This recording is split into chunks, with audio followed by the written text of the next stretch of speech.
Hi, everybody. My name is Lisa Ascalise, the inventress. My business is Inventing A to Z. At Inventing A to Z, I work with clients to take their products from concept to fruition, from a napkin idea all the way to the marketplace and everything in between, the right way. If you want to contact me, email me, lisa@inventingatoz.com. My website, inventingatoz.com.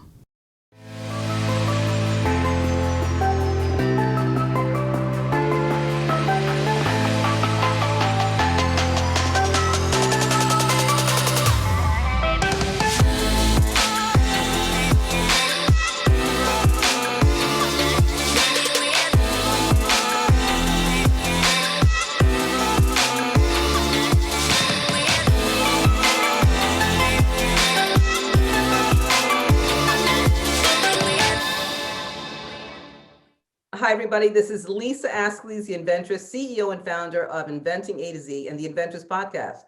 Today, I'm so proud and honored to have a very good friend of mine and business associate on our podcast today, Mr. John Rollins. He is the CEO and co-founder of Hyper Magazine. Up until recently, actually, John, you owned it for 5 years and recently sold it, I assume. So hi, John. Hey, Lisa, really great to see you again. It's wonderful to see you. Wonderful seeing you. We had a nice chat last week, which led up to this podcast, and I gave you the update on Hyper and my ownership and role as CEO.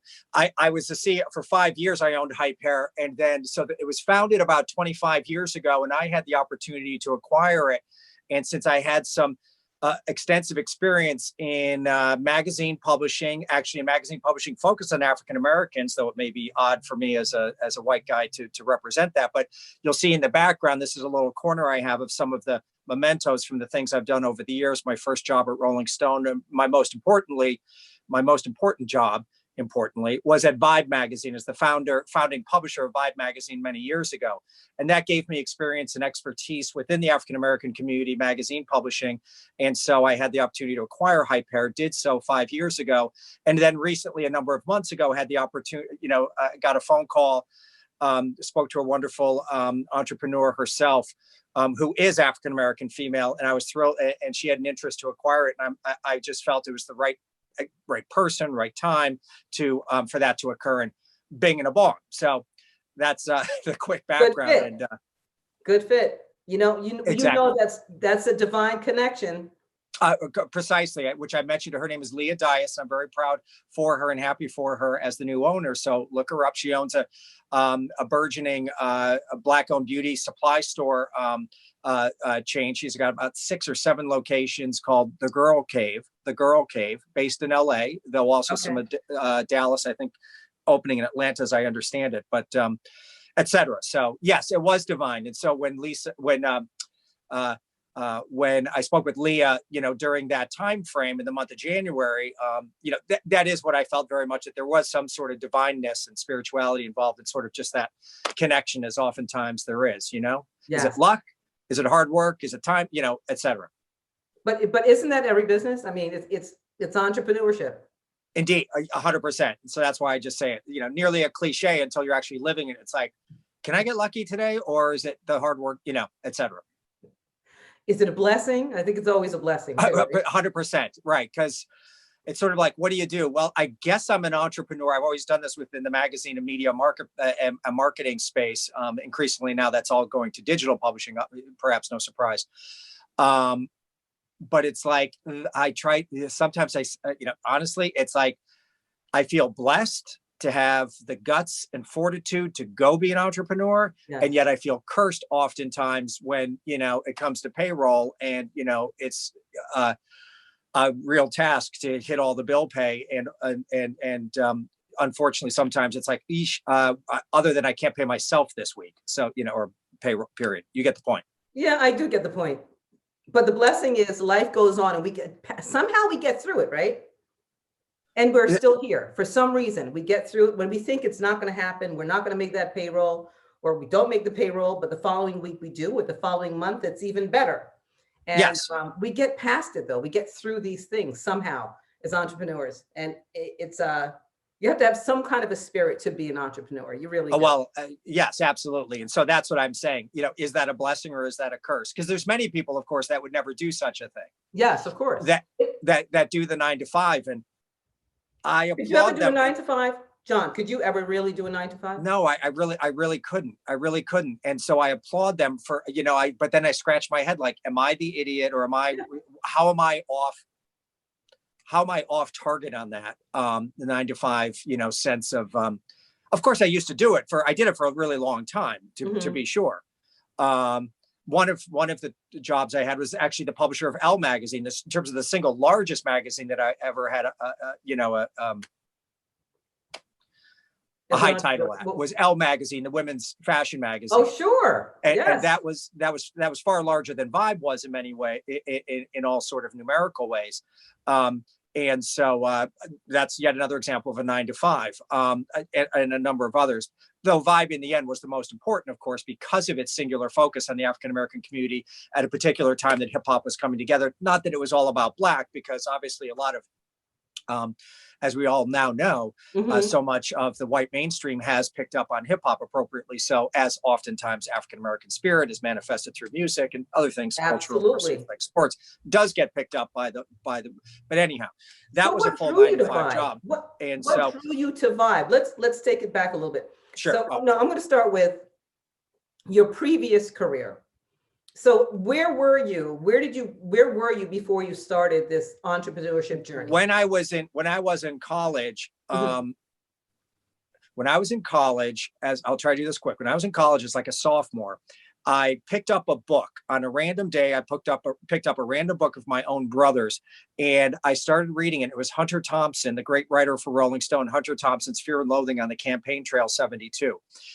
And there a whole bunch of stuff I go about Hunter Thompson, but he was a very special person, very special writer, very special zeitgeist. And so frankly, I then with an innate care and understanding of social justice and journalism's place to sort of bring forth social justice through investigative journalism, et cetera. And the fun, and which is what Hunter Thompson, Rolling Stone, and the fun of rock and roll mixed in that was very attractive to me. And so during my next couple of years while at college, the College of Holy Cross up in Worcester, Massachusetts, a Jesuit school, mostly white. I went to a Jesuit high school as well, hence that social justice underpinning. I wanted to be a writer. Indeed, I wanted to be a writer at Rolling Stone. And so during my junior year in college, I founded my own alternative student newspaper, what we used to call an underground paper. And there's the dog barking in case you hear that. Love it. And so founded an alternative campus newspaper, which was my first entrepreneurial venture, because the articles that I wanted to write about were not showing up in the regular campus newspaper. Not surprisingly, because the campus newspaper sort of just focused on the basics of what goes on in campus life. The very first story I did was divestment was a big deal at that time in South Africa. I promised you I'd be short, and I'm not now. But I did a big story. This is your platform.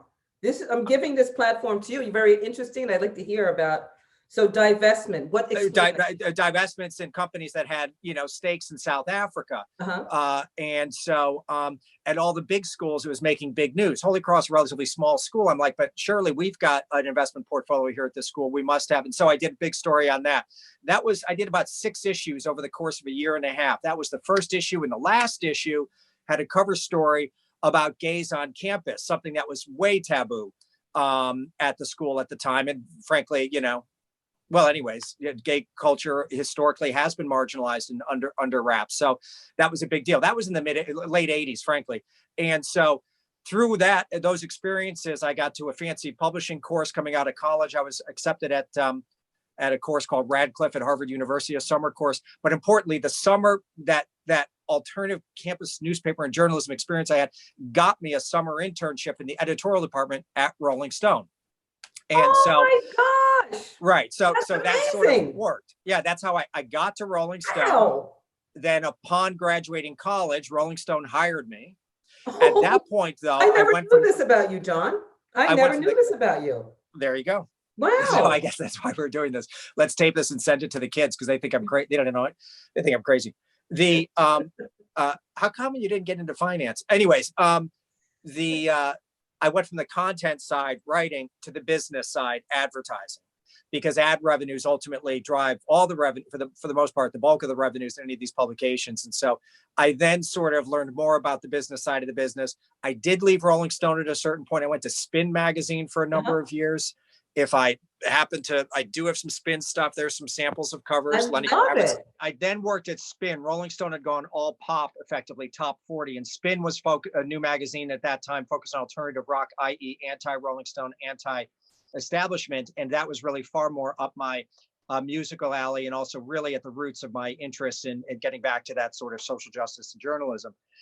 And then after, I don't know, early 90s, all of my musical interests, frankly, I grew up in Chicago listening to the blues, the South Side of Chicago, a great experience. And that allowed me to also understand fully, classic rock, all the blues, jazz. I just had an inkling for African-American music, though, of course, I followed a lot of classic rock and alternative rock. But invariably, that's all based in the African-American musical spirit that goes back to blues and jazz. Right. And consequently, when hip hop, at first, I didn't like that thing called rap, but we covered it at Spin. And then I had a trip to Jamaica with my buddies, ended up going to a dance hall. One night I was alone, went to a dance hall. And while I knew roots reggae, Bob Marley, and Dennis Brown and Gregory Isaacs, I never really knew dancehall. And where I heard of it, I didn't like it, like I didn't like rap. But I had an epiphany that night in Jamaica and did the dancehall hard from that moment on. And ultimately, so all of my American music taste then quickly, once I understood what dancehall was to roots reggae, I could understand what hip hop was to classic R&B, blues, and jazz. And it was just, modern blues and jazz, the African-American spirit. And it was at the same time that Quincy Jones had conceived of creating the magazine known as Vibe, which would effectively be a Rolling Stone for African-American hip hop culture, published by Time Warner. Hence, I then had a 10-year run at that as the founding publisher of Vibe, one of the founders of the publication. And so that was the most important thing, frankly, that I'd done over the years. Though, by the way, many years later, staying close to the African-American community, you can see where in understanding how the community works, I did come to understand the power of hair. Maybe seem like a jump, but I understood the power of hair for African-American, but especially so for the female experience. And Hype Hair was an excellent platform for me to participate in for a number of years. But I'll bump. So I want to. So you went through it very, very quickly, but I have a good memory, so I'm going to go backwards. Yeah. I want to talk about your college experience, and I mean, you're destined to be an entrepreneur. You started your own paper. You started your own. Very, very, very much so. My father. It was giant. You can't yada yada yada over that, John. That's a big deal. I guess so, Lisa. I agree. I was just mentioning to someone else. Well, sort of. Again, I guess my discomfort comes from the fact that I started, and I've sort of had to. I've felt like the 10,000 hours to be an expert, 10,000 hours in a particular field. That cliche, and I feel like I've always been sort of revolving around the magazine marketplace because I do have those 10,000 hours there. Though now it's digital. But the point is that.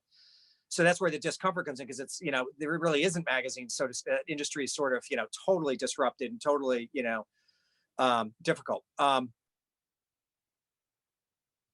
The entrepreneurial, back in the day, in the heyday of magazines, everyone would take the elevator up to whatever the floor was at any magazine. And if there were 10 employees, magazine employees going up to the floor, 9 or 10 of them had an idea for their own magazine. And yet it was only one of them, frankly, only 1 out of 10 that would pull it off and actually go ahead and do it. And so for over the years, I really have been I felt blessed and proud and pleased that I could then take that further, starting with that first initial experience I did by raising ad revenues, riding a bicycle around town, going to the dry cleaners, to the liquor store, to the, to a local auto place to get local ad dollars to found that magazine. or was it, many years later at Vibe, to get General Motors in to advertise, as well as, fashion companies and financial You're a companies. diehard. You're a diehard entrepreneur. You're talking about it right now. And this is what the listeners and the viewers Mhm. love to hear. And I love to share. And I love that you're sharing this. We're talking about bicycle. You got on your bicycle. You went from place to place, marketing your product, marketing your Yes. magazine. And this is what it takes. This is what it takes. Getting on your bicycle and selling your product. Yes, but It really does. more than half the time, more than half the people around one says you're crazy, Of course, and every entrepreneur is crazy. When you work as hard as you do, because it's not for everybody, John. You know that.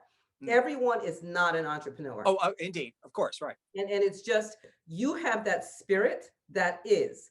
I can't imagine you ever working for a company, sitting still in a chair. I mean, I can imagine you being in sales and all that on the road in a good way, because you're great at that also, in a very respectful and delightful way, because you are. I mean, we've met several times to talk about different products and your High Pair magazine at the time, and marketing other brands. And this is what I want you to express. Tell our listeners and our viewers now about High Pair magazine and what you did to put that all together, help bring it to the place where it was.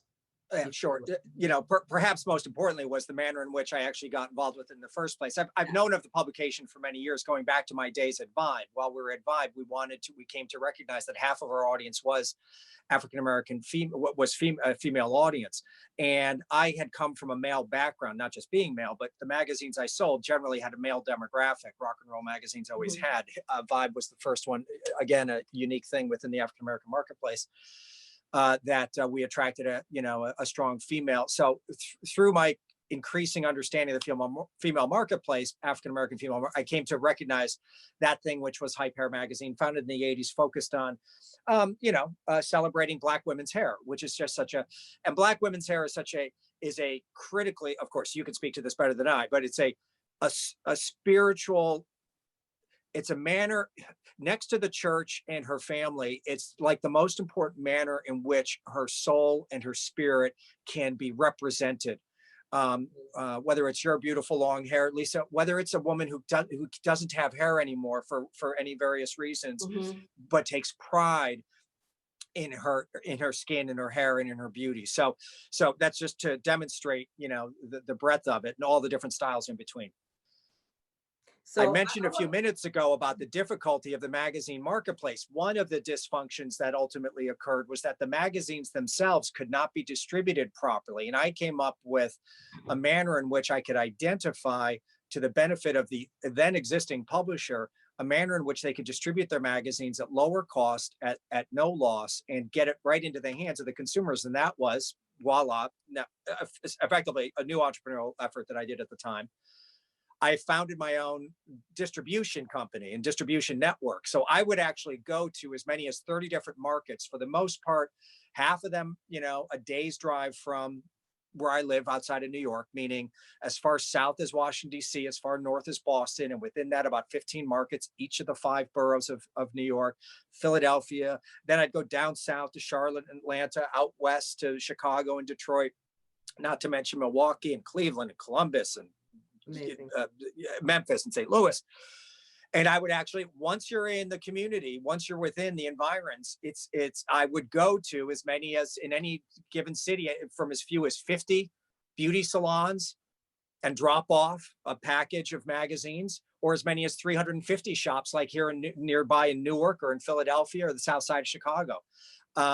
And drop off copies of the magazines, so that the salon, a benefit for the salon owner, because she was offering some, unique and interesting goodies within this fresh and new magazine, High Pair, as the magazine would come out 9 times a year. For the customer, something to, help her, associate with her hair and what she's going through there at the salon and taking home with her. And good for the advertisers that were in the magazine as well, because they're advertising their product right within that space. So that's what I wanted to ask you also. So you got all of these people to advertise in the magazine, right? That is correct. Though not me directly, frankly. That's my publisher who would be working for me. Originally, a gentleman named Steve Gross, and he was my initial partner. And then Steve departed the business, and I was very pleased to hand over this publisher's title and role to Adrienne Moore. Adrienne, a wonderful person, had been the editor-in-chief of Hyper since the founding. So she has this tremendous understanding and awareness and knowledge of the ins and outs of the business, including the companies and the folks who were at those companies. And so upon Steve's departure from the business, it was a perfect opportunity for me to ask Adrienne, hey, Adrienne, would you move from the editor's position to the publisher's position? It is the publisher's, in theory, and that's what I do historically, I would be that person. But now as a CEO, I would have someone working with and for me as the publisher. And that would be Adrienne Moore was the publisher. So she would be actively, yes, calling on a universe of about 100 clients at any given time. About 20 to 30 of them might be advertising in any given issue. And you're continually telling about what we might be doing and understanding what they're up to. And you just sort of, that's where the ad sales process comes in. And then you're promoting products, you're promoting salons. So what's the promotion in the Hyper? What was the promotion in Hyper magazine for you? I think for the advertisers, the most important aspect was that we would do, when we would do a story on a celebrity or a how-to story, invariably we would tie in. Naturally, it was important for our advertisers, as well as folks who were not advertisers, but stuff that we thought was happening within the industry, trends and tips on how to manage your hair care regimen. And invariably that's of value and importance. So that would show up in the pages and the content of the magazine, whether it's through the photography, through the editorial itself, the words and the pictures, we call it, the words and pics.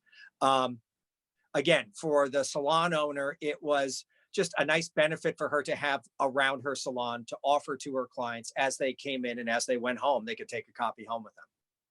So it's a free magazine. So it Indeed, yeah. Free magazine. I'm sorry. It was during the time that I was distributing it in the manner that I just described. The new owner may be applying a price to it, which I'm uncertain of, honestly, in the short time that's since she's taken it over. And it's also in the social space, through digital, through the web in particular, hyper.com.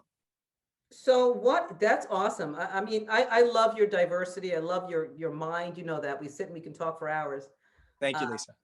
You're just and that's why that's why you and I obviously have hit it off. While we have met a number of times and we have known each other for a number of years, while we don't go back 20, 25 years as both you and I do with other colleagues of ours, clearly you and I have a similar spirit.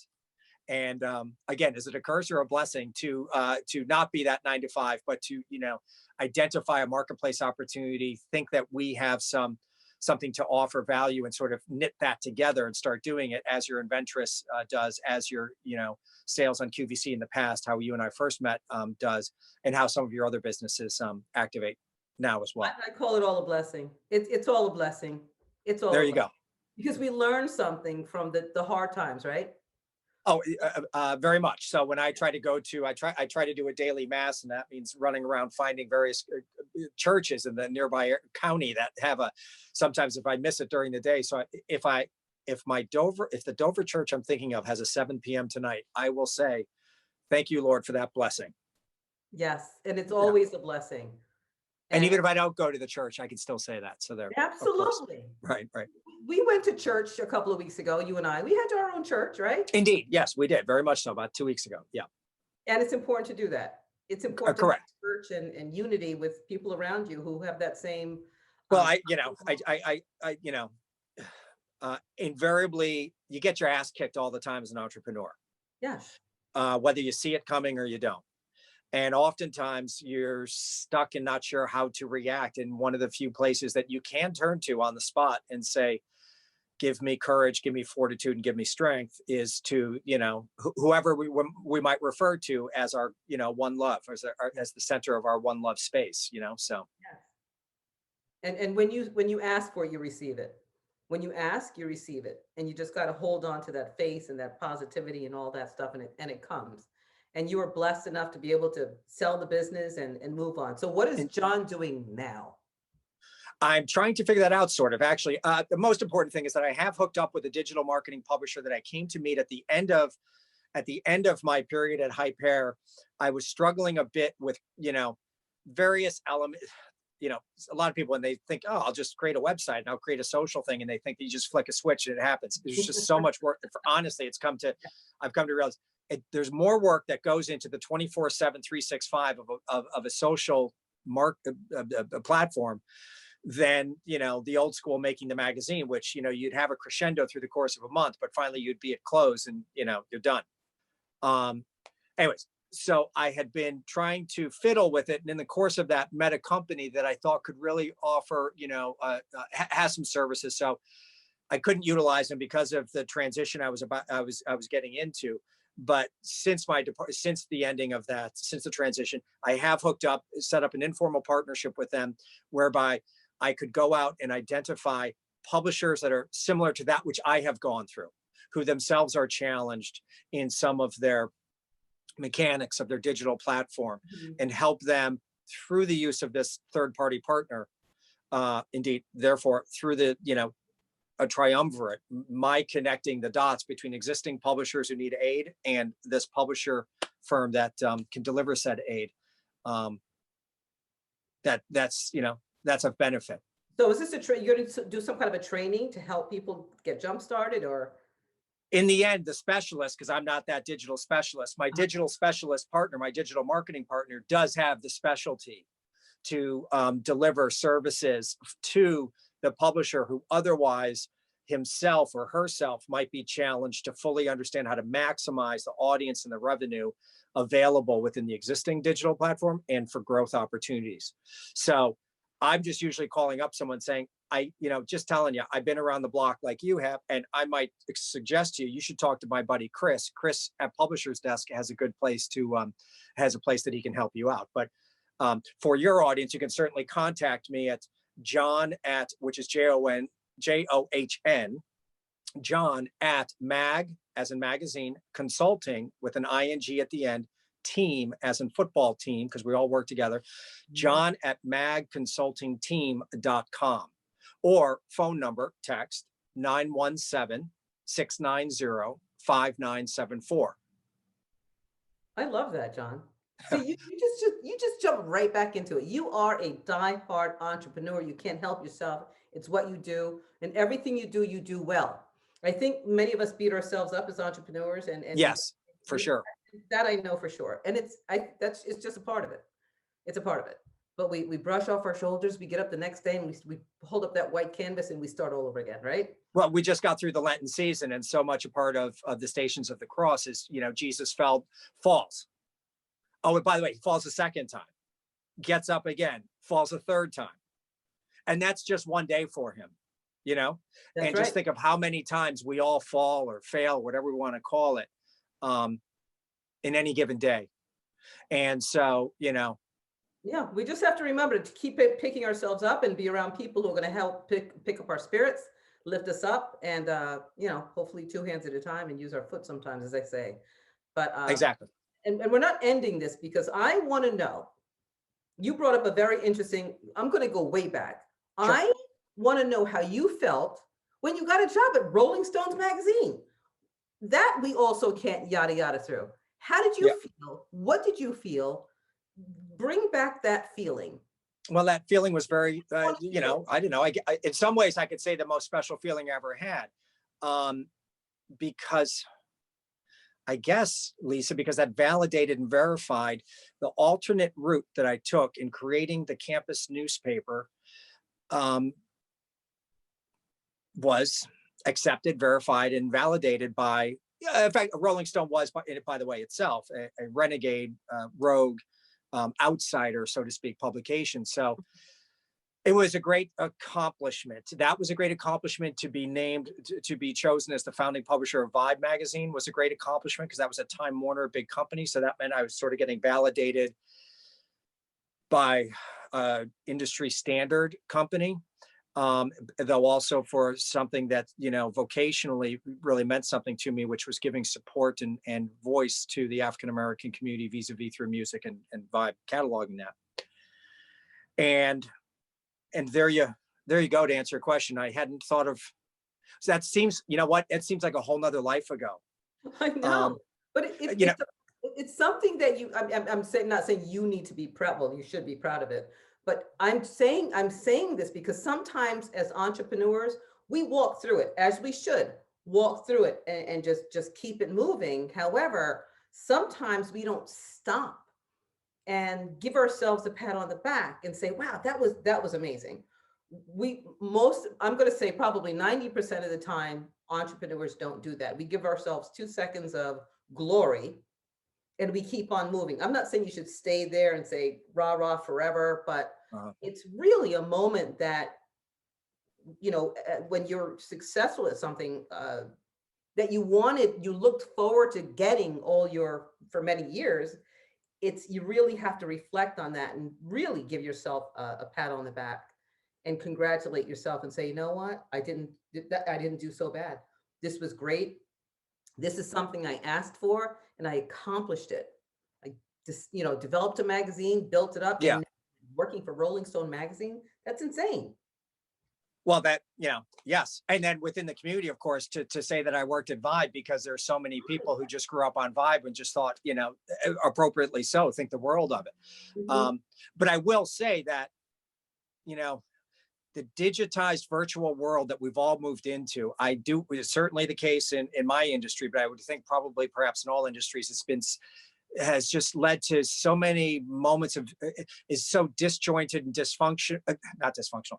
Obviously there's efficiencies within it, great efficiencies like we've never seen before, yet it also sort of has broken apart so many of the, sort of social and communal, bonds that were just a natural part of our life. Yes. Like even the physical product that is a magazine is, for all practical purposes, on its way to being a thing of the past. And, therefore, that's why it feels like that Rolling Stone, I guess, behind me, but such a different life ago, certainly a different, well, I guess it's not a different career. It's all the same continuum, but, Yeah. You used to make a resume where it's, bullet point, it's sort of, it doesn't seem like that type of world anymore. It's all changing, and we're trying very hard to roll with it, right? Oh, correct. And so, but roll with it. We have no choice. And the support of good people like you. So just, again, the bond that you and I have established primarily through just having when we do speak, the very type of belief that you appreciate my story and I appreciate so much your story. And now, of course, in addition to that, you taking the medium of this podcast to capture this information. So I do have to get a copy of this for the kids. It'll be on every major social media. It'll be on social media. It'll be on every major podcast. So, well, there you go. Shout out to the massive. But to support one another. Yes. Because oftentimes, as you said before, you're right, we should recognize and remember and celebrate, congratulate those great moments that are, for example, a particular moment, whether that was a big deal that occurred or a contract or a first job. But yes, as entrepreneurs, we are routinely, unfortunately, aware of our faults and the difficulties. And so we are beating ourselves up. And so, there's a mix there. And we know we have to keep it moving. So we celebrate for a second, but we got to keep it moving because we have to go on to the next. When we stumble with the cross on our shoulders, we have the passion and the fortitude to continue to bear that cross and stand up again. Yes, absolutely. Well said, John. I just want to thank you so much for being on the podcast today. Great. I so appreciate you for everything you do, especially that vocabulary.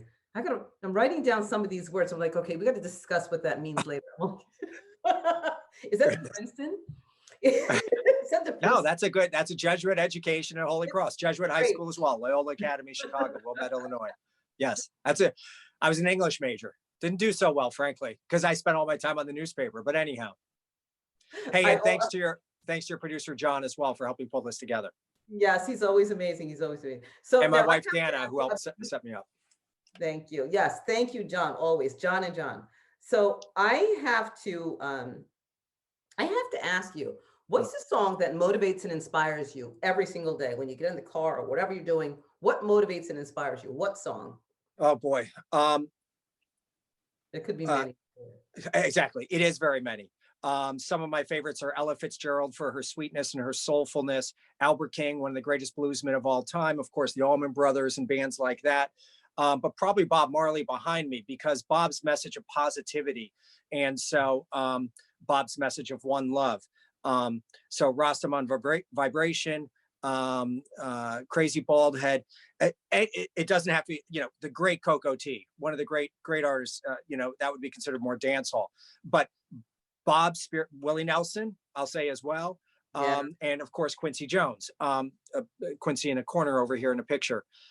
But Bob's spirit of one love and righteousness and positivity, positive vibrations, these are all just sort of now cliche words that come out of Jamaica from reggae-dom, from Bob's roots.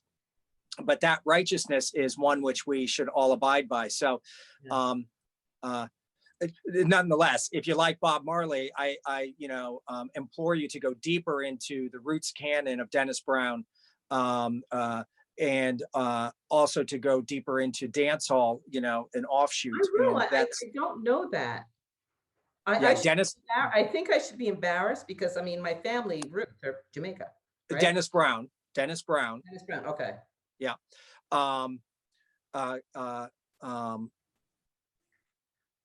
Barrington Levy, Barris Hammond, and Coco T. So well versed. And Coco T. You are the music man, John. Well, that's just reggae. I didn't get props to the hip hop crew, that posse. But there's plenty that goes around there that everyone's friendly and familiar with. So it goes back to, for me, the reggae and also the blues, and so because it inspires. All those. Correct. They lift and inspire. Right.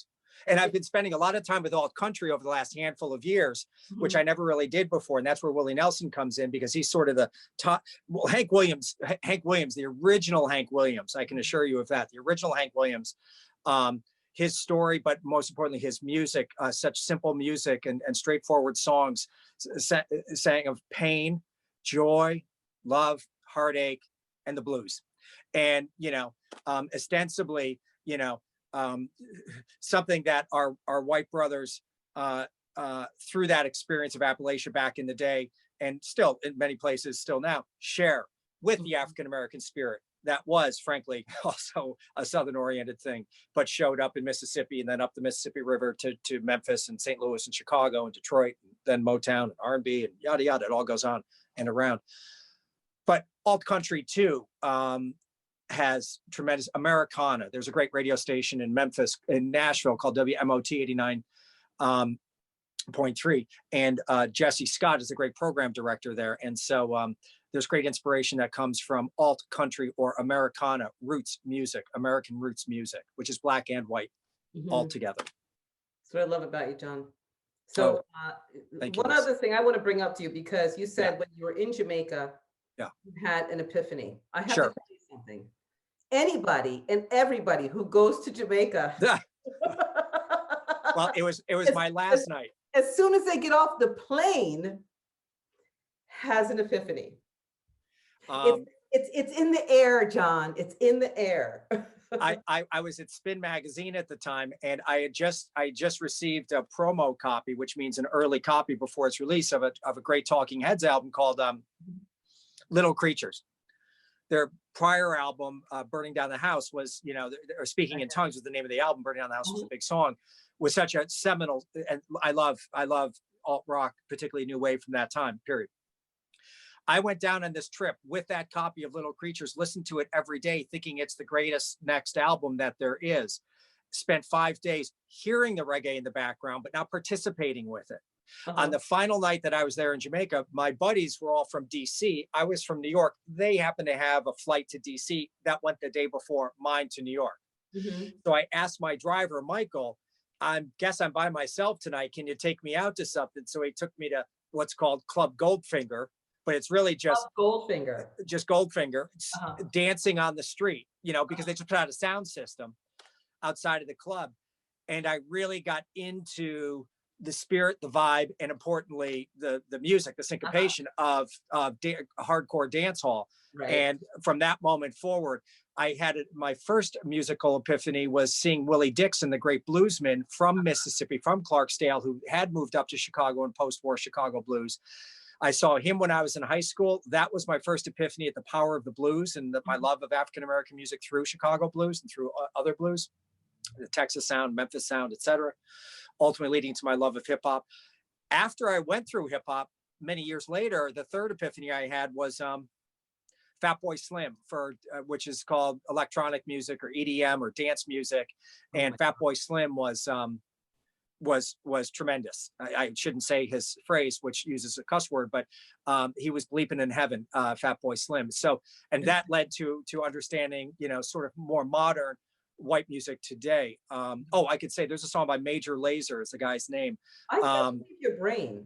You are just you have such a plethora of information, and just where do you get this? How do you retain it? How do you retain all of this information? Well, I happen to be in the log cabin room, which is a place that every now and then on a Friday or Saturday night, if I'm in just enough of the right mood, I can enjoy myself for a number of hours and flipping through literally hundreds of songs, or frankly, thousands of songs.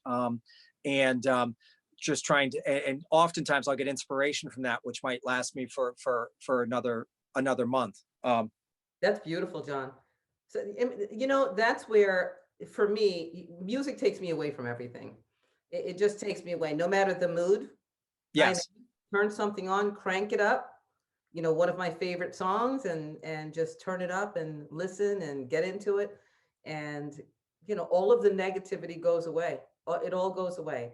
But I do find it hard sometimes to actually even get that far, because sometimes I'm so caught up in my day and my week and my in Jamaica on the beach, they call those, there's some folks who walk around, they call them idlers and hasslers. So when my mind is idling and hassling me, and then there's another great artist from Mississippi named R.L. Burnside, who's passed away, but he is very a great bluesman and a great blues rock legend. He called it botheration, a word that I'd never heard before. Can I say that with an accent, please? Well, botheration. Yeah, man. Botheration. Right. Respect. And so when botheration, it's oftentimes it can grip my mind with such a hold that it's difficult to even take the time to spin down the dial to the left end of the dial to, as we call it, to get some alternative thinking through alternative music, whatever that music form might be. You got to force yourself to do it. Yes, correct. You have to let it take you away. And wait, also, wait till the vibe's right, et cetera. So yeah. But turn on your tune, keep it like, so on my phone, I have Pandora, right? Yeah. And Pandora has all of my music. I know the music that inspires me. It's on top. Yes. It's first. So I don't have to go searching for anything. I know what motivates and inspires me immediately. So when I feel that way, yes, we often do during the course of our day, hit it. Yeah. Hit Pandora, and it's on, and it's up, and let it take you away. Yes. Well, I oftentimes, I have my own playlist that I've put together. So when I'm in the right mood, again, I can flip to that. I'm in the car often. I've found XM to be of aid because they've got numerous stations that I can flip around to. And then, as I mentioned earlier, I will also spend time listening through streaming to WMOT from Nashville.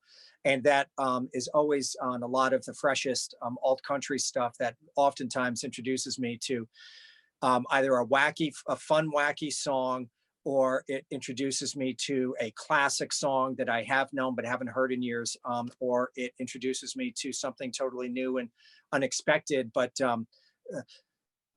within music, I find music discovery, which is its own format within pub radio stations throughout the country, an area that drives interest for me as well. But the experience of music discovery, when you hear a song for the first time and you're like, oh boy, I really dig that tune, that just strikes me for whatever reason it is, the voice, the lyrics, the sound, the twang. I immediately, try to save that then. Oftentimes my playlists end up being every month or so when I do get back into the log cabin room, my little man cave, to spend time with music. I'll oftentimes just flip through the songs that I might have saved since the last time I made a playlist. And invariably all of those songs will go into the new playlist, while at the same time they'll be inspiring me to something else. I will say also both my 25-year-old daughter and my 15-year-old son have been inspiring me as well with their own tunes. So it's just wonderful to get tips from them, from their perspective, what they're listening to. Naturally, I'll then tell them, well, if you like that song, brother or sister, son or daughter, you got to listen to this one back in the day, Albert King, which Personal Manager, which you would never had heard before. So you're exchanging. Yeah, we are correct. That's right. Giant. That's a yeah. big, Oh yeah. That's a big deal. And I love it. Music inspires 100%. So we are definitely going to wrap up. It was such a pleasure having you on. So please repeat anywhere we can find you, because Sure. My email, it may seem a little long, but John, John, at mag, as in magazine, but just MAG, consulting with an ING at the end, team, as in football team, John at magconsultingteam.com. And the phone number for a call or a text, I'm quicker to text than I am to email. That number is 917-690-5974. And I didn't know I'd be saying all that, giving out but I totally appreciate it, Lisa. Shout out. Is there a website yet, John? Or we're still building that site? No, I just do it this way. It's just sort of like, I don't have my own website that is all about John. So, okay. Geez, I just don't. That makes me feel funny, honestly. So. What makes you funny? What part? To set up a self-serving John website. I shouldn't say this. It seems to me to feel self-serving and my sense of self makes me feel funny on that. Maybe I should do my own website. So I'll. Yes. And John does websites. John can there you go. So John will be helping me set that up. Right. John can help you build your website and get a start, a one-pager, whatever it is. Go. And it's not in order to market and showcase. I do understand that. Yeah, I do understand obviously the efficiency of it as well. I should. Yes. And it's okay that I understand how you feel. It's really hard to market yourself. It really is. It takes a lot. It does. Yeah. I don't like to be the person in the front. I like to be I get it. The person behind. I get it. Yeah. So John, do you have a happy dance? Do you have a dance? But I can't do it without a couple of drinks. I need Rasta playing and some PBRs. Can you throw your hands in the air? Just do this with me. Just. Oh, you need just. Oh, there you go. That's it. Yeah, sister. I got a little something. I got soul for the white guy. Soul brother number 1, white boy. You got it all. Yeah. You got it all. Respect to the massive, top-notch shout out, maximum respect. You are amazing. And right back at you, John. One love. One love. Great, I can't Lisa. wait to do this again. Okay. Blessing. Thank you. Thank Bye, you. everyone. So that was a wonderful interview with my friend, client, associate, John Rollins. What an amazing guy with a wealth of knowledge and information. Loved having him on the podcast. So listen, if you want to be on my podcast, you can reach out to me also. My email is info@inventinga2z.com, info@inventinga2z.com. And just talk about, showcase your business, what you do as an entrepreneur, inventor, and make sure you watch us on YouTube and listen to us on every podcast, all of the podcasts out there. Listen to us on all of the different podcasts out there. And certainly follow me on every social media platform. Most importantly, please subscribe and review. Love to hear from you. Until next time, continue to lift each other up 2 hands at a time. And I say sometimes you just got to use that foot. Until next time.